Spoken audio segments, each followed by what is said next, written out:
le châtiment. Or, Blanchefleur est au palais depuis hier. Alix est très ému.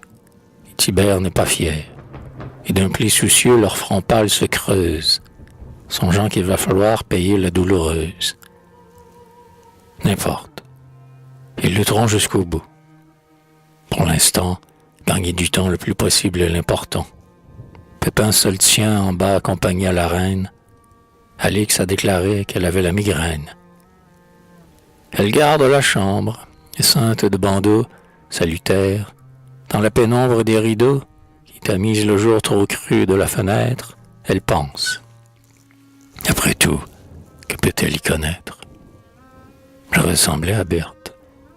On n'y voit pas très clair dans cette chambre. Et puis, il faudrait bien du flair pour se douter, après 10 ans de réussite, qu'au lit du roi Pépin ma place est illicite. Mais voici qu'on entend venir un bruit de pas. La reine Blanchefleur paraît. N'approchez pas, ô ma mère, soupire Alix d'une voix fausse, car je me sens déjà comme un mort dans sa fosse. Mère, n'approchez pas. Le médecin défend qu'on m'embrasse. Et Blanchefleur dit, ma pauvre enfant, n'ai-je fait un si long voyage, ma chérie, par tous les longs chemins qui viennent de Hongrie, que pour te voir mourir? Mère, n'approchez pas, dit la serve. Parlez de loin et parlez bas.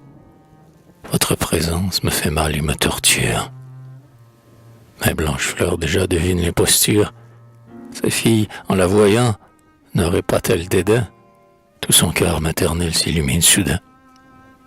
Prompte comme un joueur qui fait sauter la carte, d'un bond elle s'élance au rideau qu'elle écarte. Et de tous les côtés, dans leurs habits de cour, s'empressent les barons. Pépin lui-même accourt. Blanchefleur soulevant la jupe de dentelle. Ce ne sont pas les pieds de ma fille, dit-elle. Roi, vous avez été trompé. N'en doutez point. Je le savais, dit-il, mais non pas à ce point. La serve à 2 genoux se prosterne et se traîne. Et Blanchefleur reprend. Qu'as-tu fait de ta reine? Parler te vaudrait mieux que tel gémissement. Rends-moi ma fille. Elle est dans la forêt du Mans, dit alors une voix. Pardonnez-nous, messire. Je fus un de ces 3 qu'on chargea de l'oxyre. Nous l'avons seulement perdue en la forêt. En bien cherchant, peut-être on la retrouverait. Pépin s'écrie alors. Que personne ne sorte. Arrêtez cette femme, et si la reine est morte, sachez que je prétends, moi-même, d'un seul coup, madame, vous tranchez la tête au ras du cou. Qu'on arrête avec vous Tibère, votre complice. Il sied qu'il est aussi part en votre supplice. Maintenant, mettons-nous en route sans retard. Vous, sergent, guidez-nous.